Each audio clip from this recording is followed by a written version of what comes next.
A reading from the Holy Gospel according to John. Glory to you, O Lord.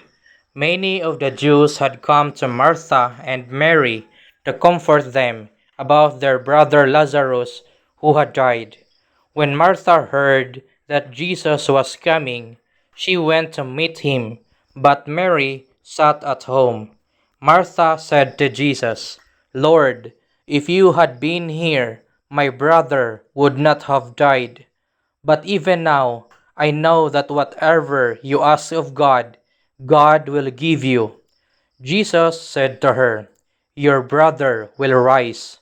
Martha said to him, "I know he will rise in the resurrection on the last day." Jesus told her, "I am the resurrection and the life. Whoever believes in me, even he dies, will live.